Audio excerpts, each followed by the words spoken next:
basically we were talking about the vaccines last time, the immune system and a vaccine. Did you revise the topic? Yes. Okay. Yes. Any problem Yes. in that particular thing? Sorry, say that again. Any problem in the immune system? No. Okay. So now we are basically moving towards the relevant topic. Basically, it is relevant to the previous topic.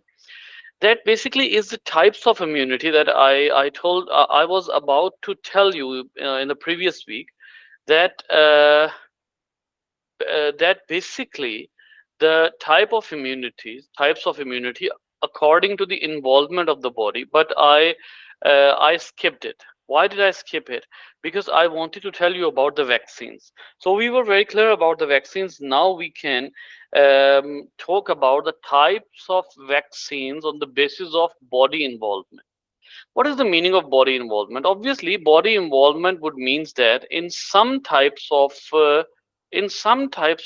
immune reactions, in some type of um, problems, the body is involved. The body is directly involved. Direct involvement means that it would clearly show the immune responses. It would very clearly show the immune responses, and the immune responses, like the body would itself be involved in showing the immune responses.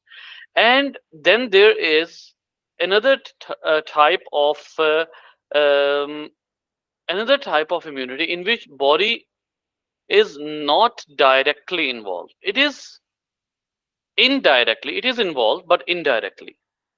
It is not directly involved. Okay, and what that is, that kind of immunity is the one in which we often say that body does not show any immune response, does not show immune response. Now what does it mean? What is the meaning of body involvement? What kind of immunity could be there? What kind of immunity could be there where the body is not involved? Can you imagine what kind of immunity could be there? Mm. There is a type of immunity. Okay, why am I not hearing you clearly? Like, is there a problem with the mic? Because my voice is around 80%. But I cannot hear you properly. Can you hear me now? A bit better, yeah. So, one of the most important point about it is that in some diseases, okay, let me give you an example. Let me give you an example. Suppose that uh, in a country, in a country, some unwanted people enter. Some unwanted people enter, and when they enter, you don't have the resources or time. Please be very careful while listening to me. Some people enter into the state, and you don't have the resources or time to tackle them. What do? You ask for help. You ask your neighbor state to help you to eliminate those particular spies or enemies from your area, Yes. and they arrest them for you. Now the rest of the thing, they arrest them and they just leave it to you. Now what it basically is this, that you are basically not directly involving in arresting them. Someone else is arresting them and then giving it to you. This is called as indirect involvement, in which you were basically unable to resist them. You were basically unable to tackle them, so you decided to just let the other country tackle it, other state tackle it. And then there is another situation, and that is when you are alert, uh, some terrorists or some kind of unwanted people enter, and when they enter, you immediately tackle them and you arrest them and you neutralize them. Now, what is this? In this, you are directly involved. Just like that, the two types of immunity um, are based on the involvement of the body. In some diseases, body is directly involved. And what is the meaning of it? It shows immune responses. And what is the major thing happens in this kind of immunity? The major thing that happens in this kind of immunity is that the memory cells are made, the antibodies are made,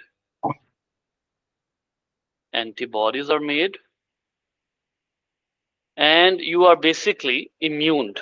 You are immuned. Immuned means you are prepared for the next attack. So this kind of immunity is called as the active immunity. Active. Your body is directly involved. If something enters, you will be immediately tackling it. That is the active immunity. Suppose that you are you and you sometime you support your active immunity with medicine. Remember that supporting your body with medicine does not interfere with active immunity. Active immunity, if you're supporting your body with the medicine, it does not mean that your immune system is useless. No, you are basically supporting your body with the medicine, so that is obviously very much helpful. In what kind of diseases this happens? Obviously in every infection, in every you can say removable, or you can say every infection, like even hepatitis, even typhoid, even some other kinds of diseases, chicken pox, other kinds of diseases. You are basically uh, tackling the disease, you are destroying them, you are creating the memory cells, you are creating the antibodies. But the other type of disease are those in which the we cannot wait for the body wait for the body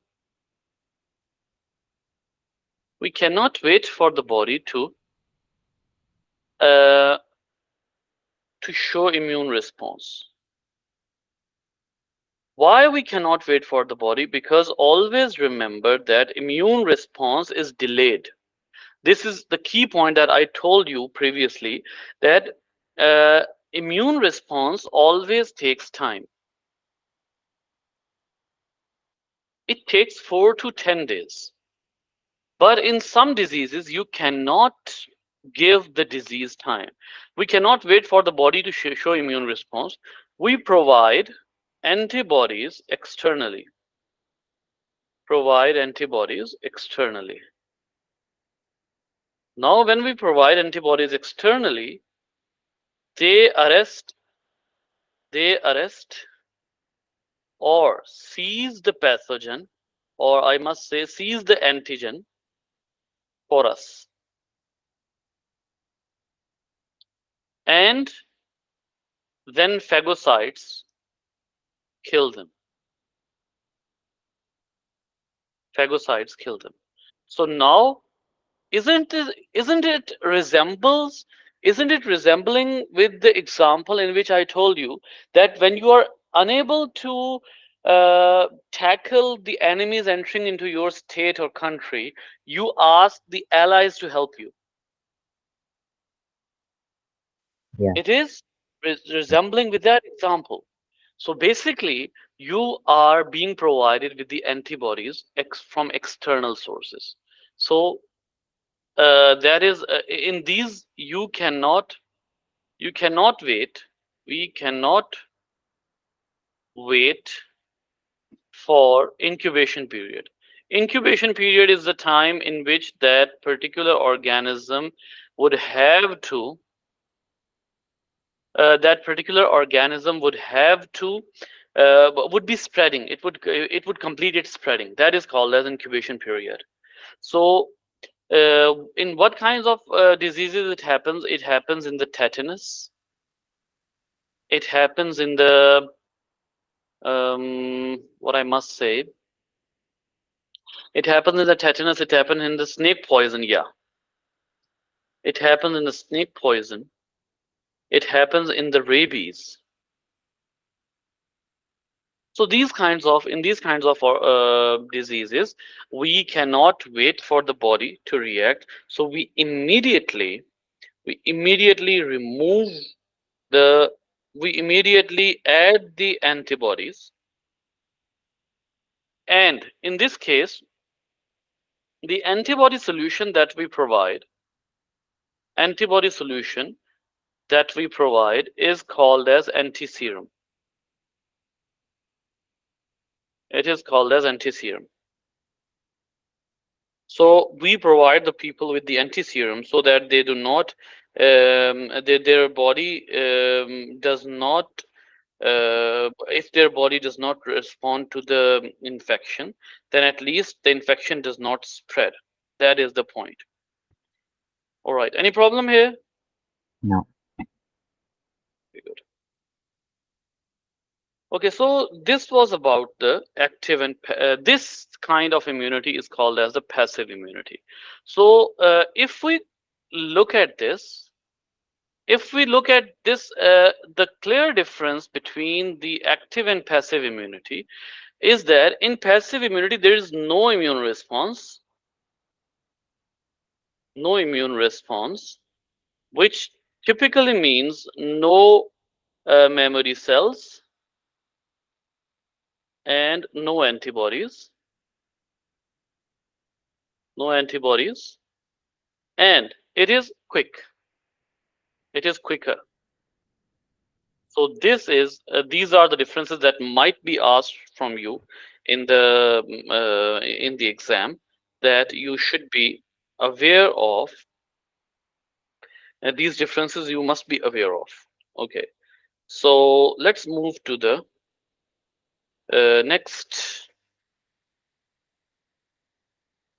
Let's move to the next topic. Basically, what is a disease? What is a disease? Remember that some words we often use some words that are basically very, very ambiguous. That have very ambiguous meanings. Disease is a type of an infection that is caused by a pathogen. Why do we have to specify a disease? Remember that the disease usually the disease usually uh, is you sometime is used for the, what I must say, uh, maybe cancer or diabetes or some other things like that. It is not true, by the way. It is not fine, by the way, that you use the disease for diabetes. Why? Because diabetes is a disorder. It is not a disease. Because A it's disorder. spreadable, right? You can't spread it. Sorry. Is that right? Because you can't spread it to anyone else. No, no, no. This is not something related to the spread. Okay. It is about the reason. If it is not happening because of the involvement of a pathogen, then it is not a disease. Like diabetes is a problem of our own body. A thing, something that was supposed to be going in order, now not following the order. So that is what we say is a disorder. It's a disorder. Just like cancer. Like cancer might be sometime the cancer is a disease, because there is a particular type of virus that could cause the cancer. Sometime the cancer might be the disease, but not every time. Similarly, um, uh, uh, like obviously these are the words for the common, for not for the common folk. Common folk call everything a disease, just like another other kinds of problem that are genetical.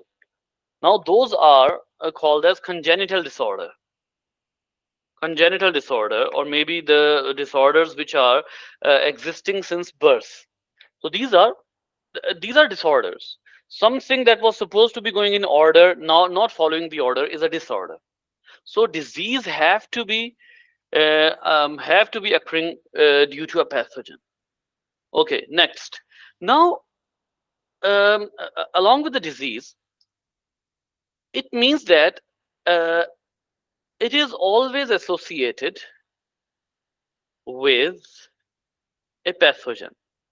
So, what kind of diseases we are going to talk about in this chapter? Uh, the diseases that we are going to talk about in this chapter, number one is the cholera. Number two is the malaria. And number three is the AIDS. Now, cholera is a disease that would be caused by a bacterium. It would be caused by a bacterium called as Vibrio cholera. Be very careful about this information because it is related to the syllabus. Vibrio cholera.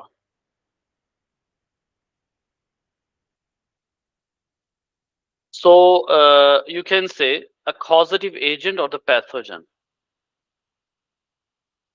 Then uh, Vibrio cholera. Then like the group of pathogen. What is the group of pathogen? That is also very important. The group of pathogen is the bacteria.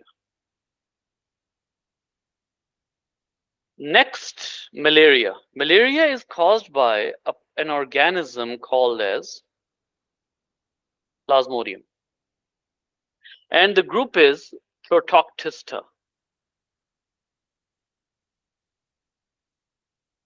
And the AIDS is caused by a virus called as human immunodeficiency virus. Human immunodeficiency virus, and the group of obviously is the virus. Why am I telling you the groups? Because changing the groups means changing the type of treatment. Yeah. So that is why we need to be very well aware about the changing group. Okay, I'll extend this table. I'll extend this table. Why I will extend this table? Because remember that we need to talk about some things related to all the diseases that we are basically going to talk about. The table obviously is extending. The first row is for cholera, the second row is for the malaria, and the third row is for AIDS. So there are some things we need to be very much aware of, that like what are different features of a disease. Suppose if I tell you, what is the target organ? Target organ. So first row is for cholera. So the target organ of the cholera is small intestine.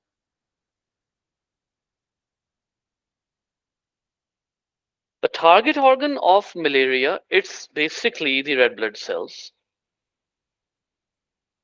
It's basically the red blood cells and also the liver. And the target organ or the cells for the AIDS is the white blood cells. White blood cells. Similarly, what is the treatment? Now, this is very important. Treatment. The treatment. Oh no, no, no. Hang on. Before treatment, I'll do not draw the table right now. What are the symptoms? Let's suppose symptoms are really important to know. Like if I if I forget the sum of the symptoms, if I forget to write, I'll tell you, I'll guide you to read it from the book so that you you don't miss any symptom. The symptom of the bacterial infection is the fever as well as the diarrhea, very life-threatening diarrhea. Then anemia, high fever, and chills, episodes of chills,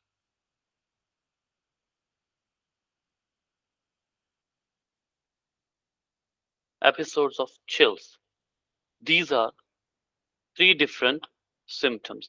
Then in AIDS, now there's a lot of there are a list of diseases like a constant situation of diarrhea, the like weak immune system, weak immune system. Similarly, swollen lymph nodes, swollen lymph nodes. Then like diarrhea, weak immune system, swollen lymph nodes. Then after that, we have another kind of problem that is called as Kaposi's sarcoma, Kaposi apostrophe S. That is a kind of you can say cancer. It's a kind of cancer. So these are different symptoms, and like what are the next is what are the treatments? What are the treatments? Treatment is to deal the person with the you can say lot of solutions, lot of solutions, or drips, like drips, electrolytes, electrolytes. Then what is the treatment? Its treatment basically involves uh, what I must say. There is like fever medication, fever medication, and then uh, prophylactic drugs. I'll tell you later what are prophylactic drugs.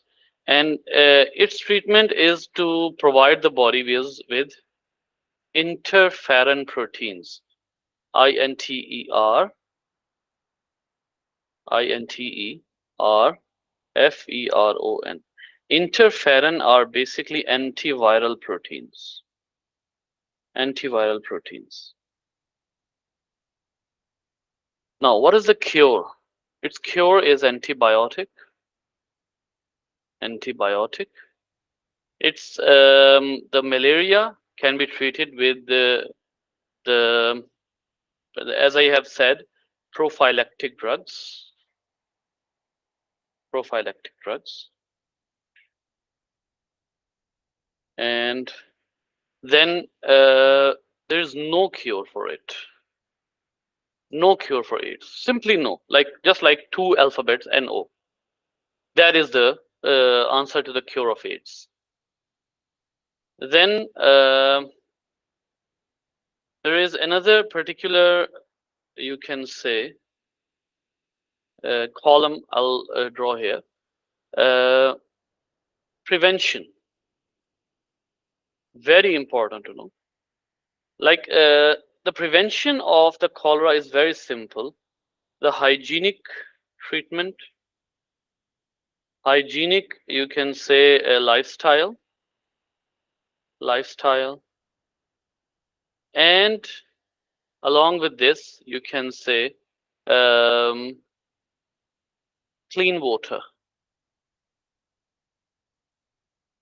clean water. Then the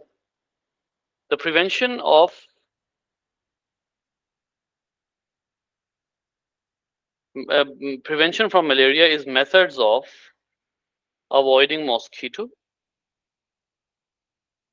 Before writing the prevention, I should have written the resources. Anyways, methods of avoiding mosquito and vaccine. Now the vaccine is also the prevention. Uh, careless, careless sexual activities. This is a sin. Then, uh, hold on. I wanted to write prevention, not the reason. Prevention. Just double check. So I'm the sorry. just to double check, the first one, small intestine is cholera, second is malaria, and third is AIDS, right? Yeah, obviously. Okay. So in prevention, there should be careful sexual behavior. Then using preventive measures,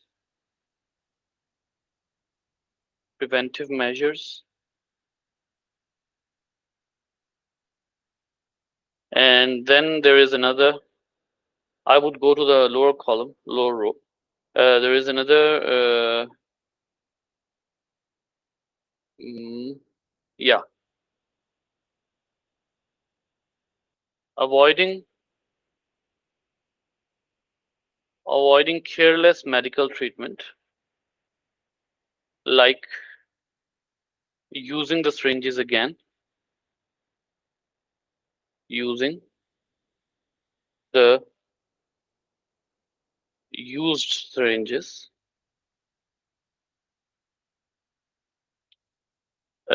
Then the tattoo, tattoos and uh, drug practices. Then barber blades. Sorry, barber blades. These are basically the problems, the preventions. Like we have to be very careful about all these things. These are this is a disease, and then uh, I would also try to tell you about the spread. How does it spread? Uh, it is spreaded by the cholera is spread by the bacteria with the contaminated water. It's a problem comes with the water, contaminated water. It is spread with the help of mosquito. Mosquito is supposed to be called as a vector. What's a vector in biology? We say that a vector is a carrier. Vector is a carrier. So mosquito is a vector for plasmodium, for malaria.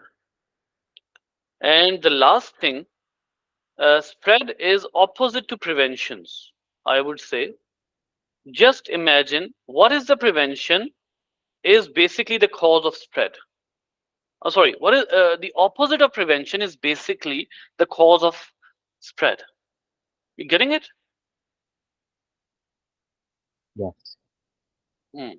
So basically, these are different ways of avoiding these diseases. All right, now the details about the diseases that are remaining details. These are very necessary. In the remaining details, I would say that first of all, like about every disease, I haven't told you that what is the pathology of a disease. Pathology by pathology means what happens in an infection. What happens in an infection. We are almost covered with the malaria, but about the AIDS and the cholera, we are not yet there. Just hold on.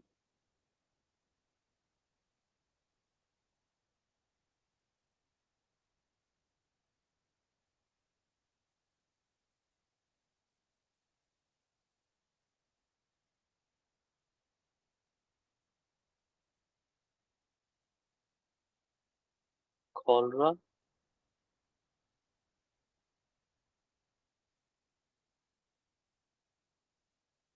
Okay, so all right.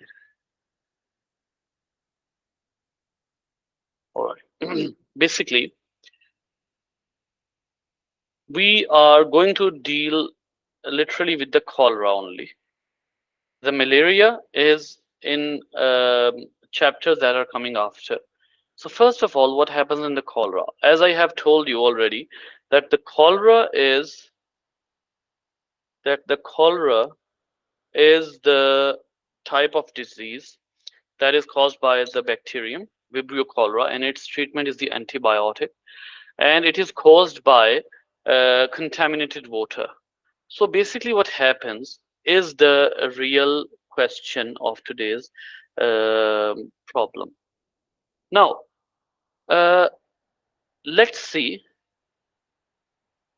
the basically the cholera bacterium reaches the small intestine. It reaches the small intestine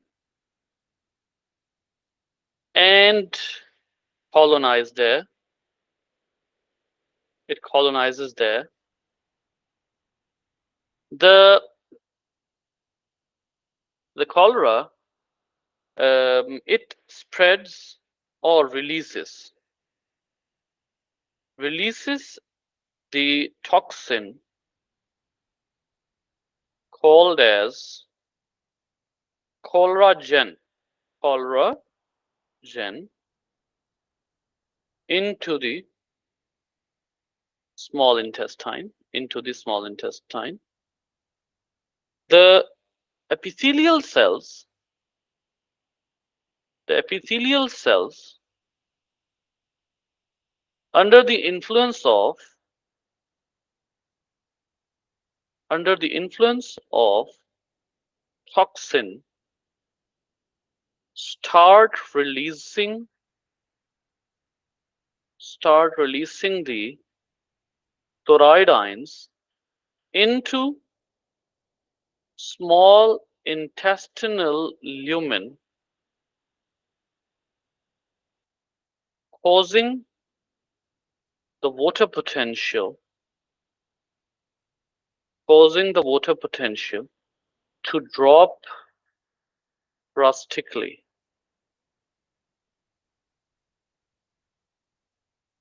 To drop drastically. Now, the water, the water from uh, the water from nearby capillaries,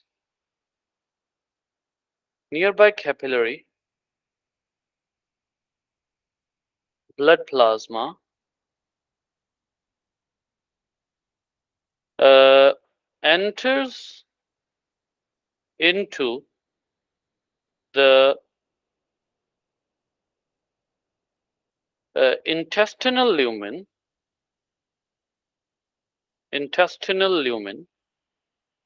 according to the principle of osmosis.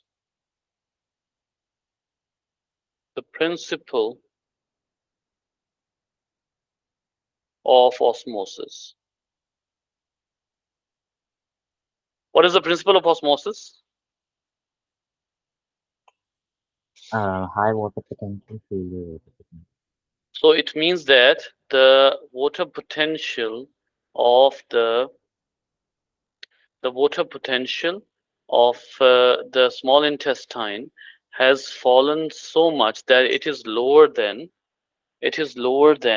the blood capillary, and it would ultimately causes the blood to fall sorry, it would ultimately cause the blood to leak its water into the lumen of the intestine. Now, this causes diarrhea. This causes diarrhea and a leading to severe water loss severe water loss,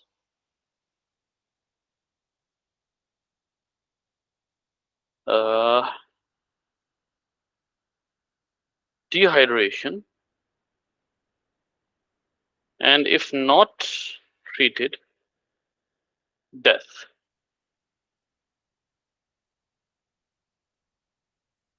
Death. That basically is the phenomena of it. Now, for this purpose, we need to have a clear depiction of the intestine. Suppose that this is the intestinal lumen.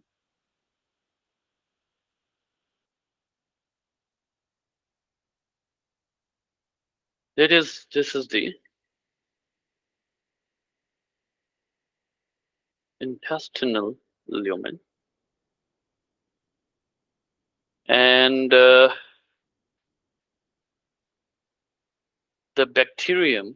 These are the bacterial colonies,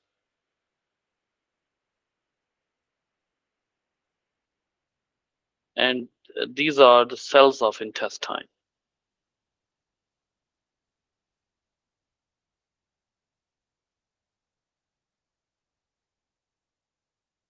You will say epithelial cells. Epithelial cells, and they would release a toxin.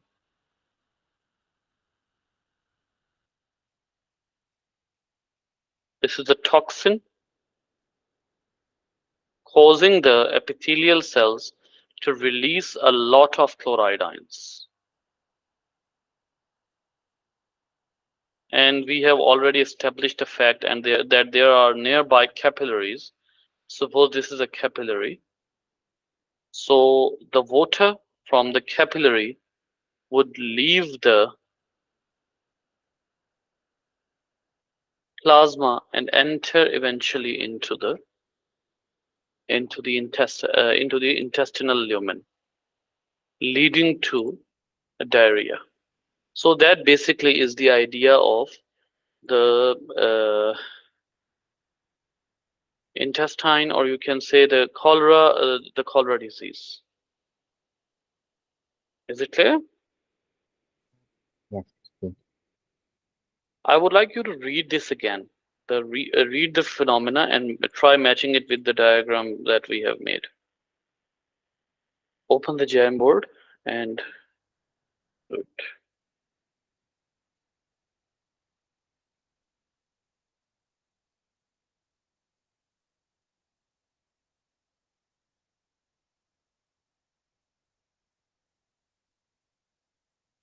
For me, the Jamboard only opens till page 13. Oh, it's I'm reloaded. sorry? Okay, no, no, I reloaded the Okay.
Mm,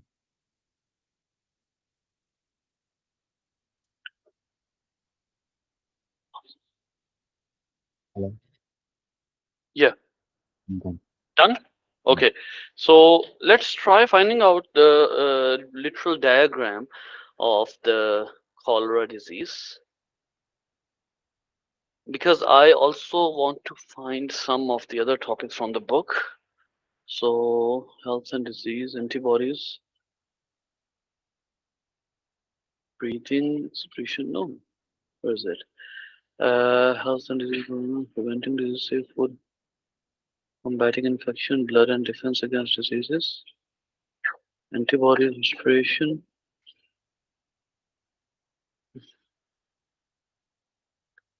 The cholera is not covered, I think, here. Pathogens that cause disease, preventing disease. It's not good. Okay, let me open another book.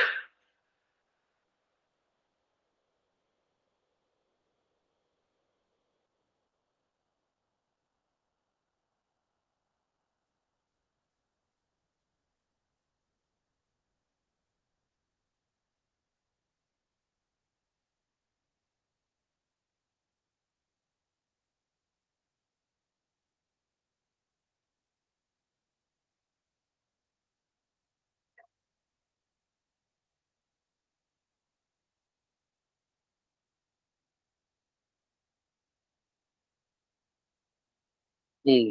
How cholera causes diarrhea. This is an assumed picture over here, although not detailed picture is not provided. We may find a picture in the exams. I do have a book that I currently don't have in hard copy, in which there is a very good diagram of it. I'll try to find it and send you a picture.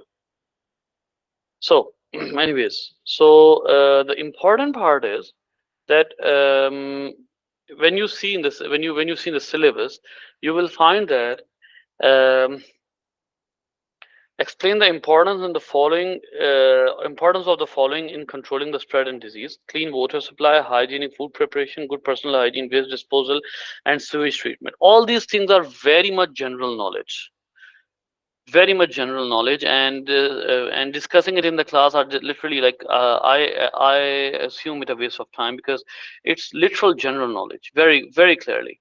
So I would say that you read it from the book, and if you have any problem, you may ask me. Okay, these are general knowledge things, like you should be having clean water, you should have careful food supply, you should be washing your hands, you should be you should keep yourself very much cleaner. That is the thing that are these are the things that are discussed over here. So that is like general knowledge, common things. So just read it once after the class, and then tell me if you find any unique thing. Got it? Okay. Yeah. Next is the sources of disease spread. See, the most critical step for a disease is how it is transmitted. That is the most critical one. Like, if there is a disease that is transmissible, how it is transmitted, why it is most critical. In every disease and in every book, you will find that to prevent the disease, to prevent the disease, we should be uh, we should be preventing its transmission. Clear thing. Like, don't be the one who gets infected first,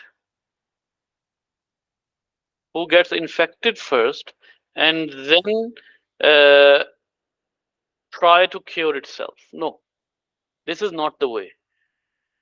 The prevention is better than cure. That is basically said everywhere. So, what is how diseases are transmitted? There are different sources that are required by us to know. First is by direct contact. The direct contact basically involves the body fluids.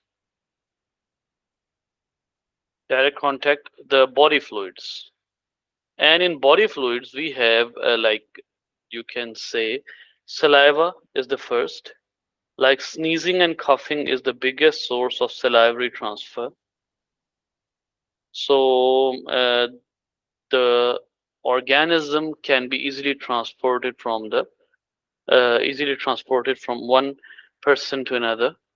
Then comes after the saliva, then comes the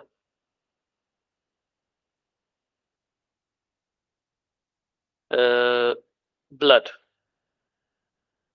especially during blood donation.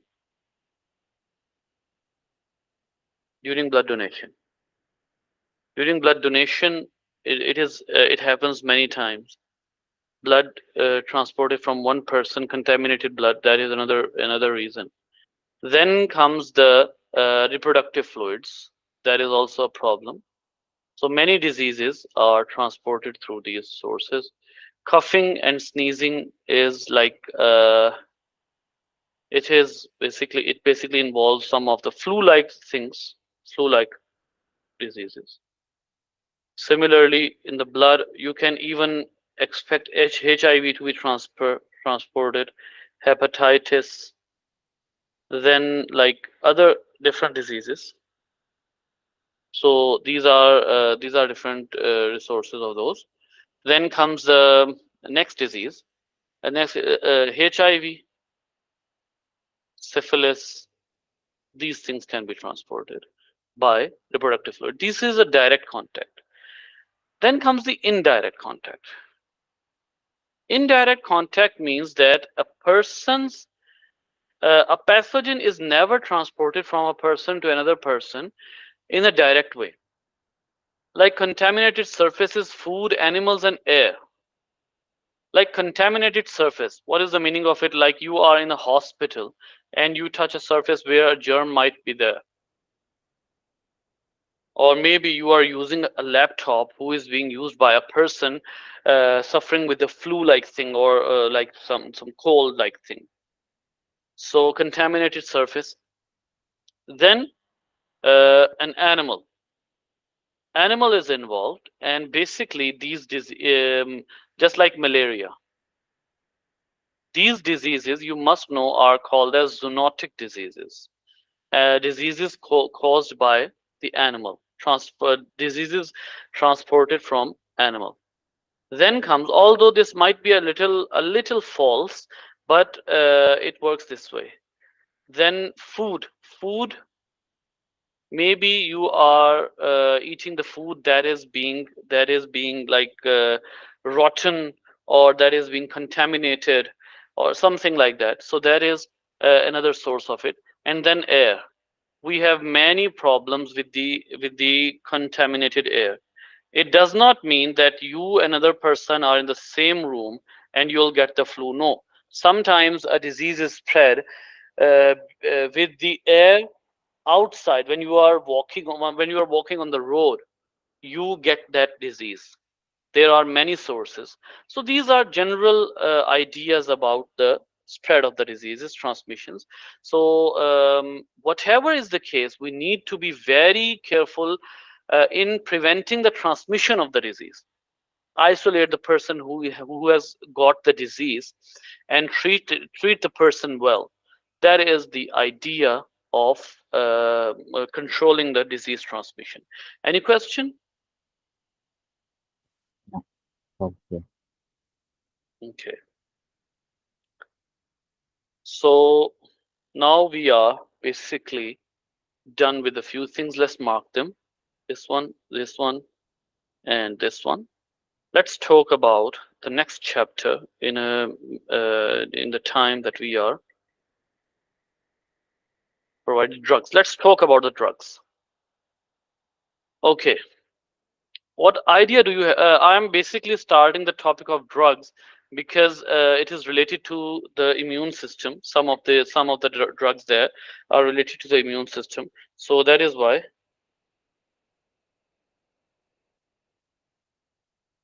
So what is your idea about the drugs? Is it like the medicine drug or the legal? Uh, just what is the drug? Maybe it's an addictive, or maybe it's a medicinal one. What is your idea of the drug? So a medicine or a substance which has an effect, which has an effect, whether positive. Are you using a different mic today? No, I'm doing the same. Your voice is coming like a distorted voice. I'm not able to clearly hear you. Like, Can you unplug your mic and then plug it again?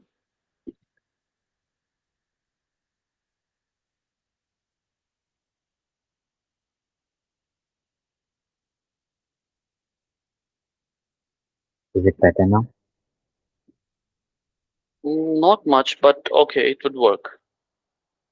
Okay, you were talking about the medicine in medicinal drug in case of like in if we get any disease or infection, No, I was then we saying that use. a drug Hmm. or is like a medicine or a substance Hmm. which has an Hmm. effect on the body, whether it's positive or negative. Hmm. Okay, good. Basically, I'll tell you different angles of a drug.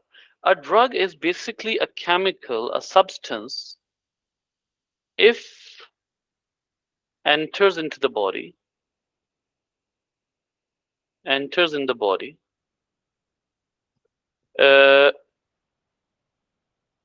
it basically interferes with the normal body function, with normal body function. That is the that is what we call as the drug. Typically, when we talk about the drug, it is you can simply say that it can never be a good substance which is basically disturbing our normal body mechanism. There was a time when many of the topics, many of the drugs used to be there in our syllabus, but now, not now. Many of the topics that were there, very useful, have been omitted. So right now we need to talk about some of the substances that are basically we use in our daily lives. In our whole syllabus, we have approximately, uh, I would say, two drugs that we'll be talking about. One type of drugs are antibiotics. One types of drugs are antibiotics, and the other ones are the alcohol. Sorry, smoking. But in this chapter, the antibiotics are not. I'm sorry, the smoking is not discussed. That is being discussed in the topic of gaseous exchange. If you see over here, um, respiration, aerobic respiration. Yeah, that is over here. Physical activity, role of goblet cells, then cartilage, diagram, trachea. Physical activity, depth of breathing, expired air. Somewhere around here, it's been discussed. So we'll be talking about it. Anyways, now, the drugs are basically grouped into two types. One are called as medicinal, and the other ones are called as the abusive. Those drugs which can be overused. And in abusive, for your knowledge, let me tell you, in abusive, there are some are socially acceptable and some are socially unacceptable. Obviously, there must be some reasons, but that is not our topic. In medicinal drugs, we refer in our syllabus to the antibiotics, but obviously in medicinal drugs there are drugs that are called as analgesics, sedatives. Analgesics are painkillers, sedatives are those which would be giving us the you can say um, giving us the idea of the giving us the idea of um, the situation of sedation, like we get sleepy or some things like that. Anyways, so the antibiotics basically are those drugs which literally mean anti mean against and biotics life. different kinds of life. And this word we usually use for those drugs. This word is usually used for those drugs which are which are uh, consumed against bacteria only. But although it is not that much true, because antibiotics are also against the fungi, but obviously at this level we'll say that these are only against the bacteria. And the discovery of antibiotics was literally the discovery was literally, you can say, we learned about the antibiotics through bacteria. Basically, antibiotics was discovered when the scientists realized that bacteria basically fight with each other and release deadly chemicals. This bacteria, they would be releasing deadly chemicals for each other. And these are called as antibiotics. These are called as antibiotics. Okay. So once the antibiotics, like, what are the basically the sites of action, or you can say vulnerable uh, vulnerable cellular parts of bacteria against antibiotic. What are the vulnerable parts? Now remember that multiple vulnerable parts are here. Number one, cell wall. We have antibiotics that would destroy cell wall. What would happen when the cell wall would be destroyed? Can you tell me?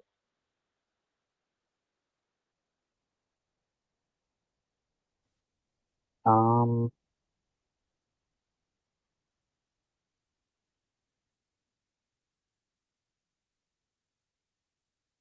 Obviously, the cell would be exposed. I'm sorry, can you speak again? Cell would be exposed, or it would no longer be No longer be? functional. No, it would no longer bear a high water potential inside or high osmotic potential.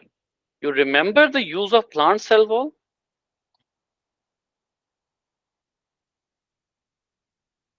Full When the osmosis. water, yeah, when the water is too much high inside the plant, what prevents the plant cell from bursting?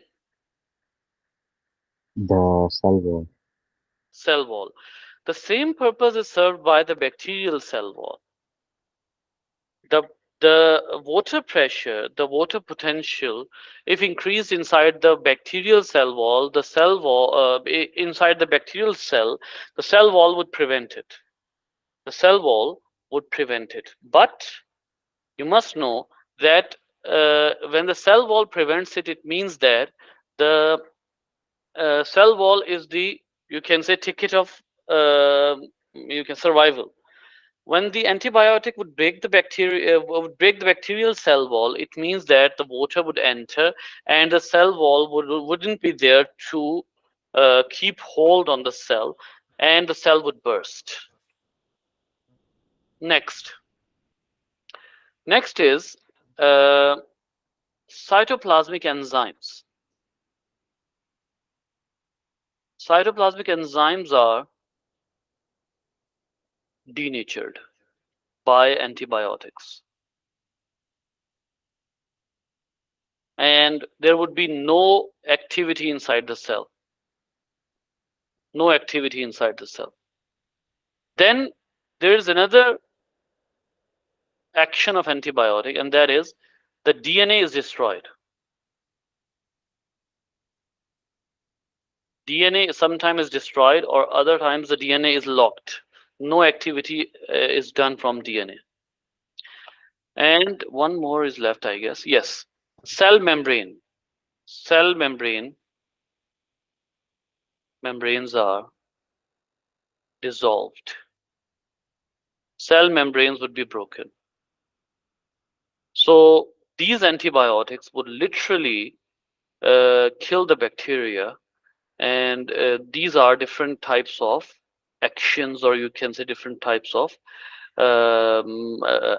different attack sites.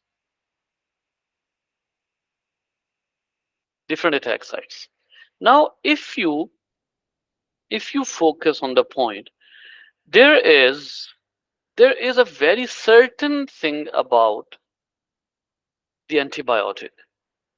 The antibiotics only work against, only act against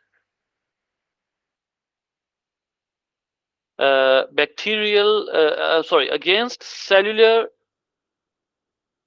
machinery or organelles. Now, my question is, next is, it is a very general idea that we cannot use antibiotics against viruses.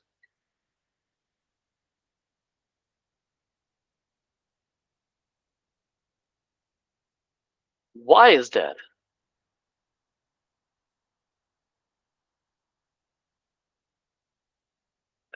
Why do you think is that we cannot use the antibiotic against viruses?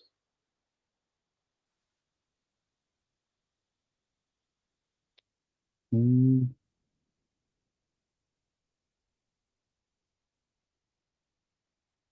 Focus on this concept. I think because things are explained, like maybe that the viruses don't have cell walls. Typical answer is viruses lack Cell walls. any cellular organelle that is vulnerable to antibiotics.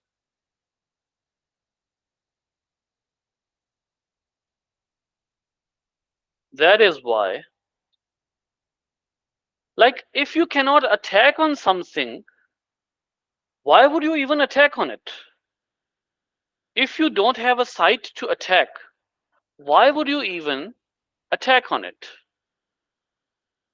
So that is why we cannot use the antibiotic against bacteria, because it does not have any cell. It is an acellular entity.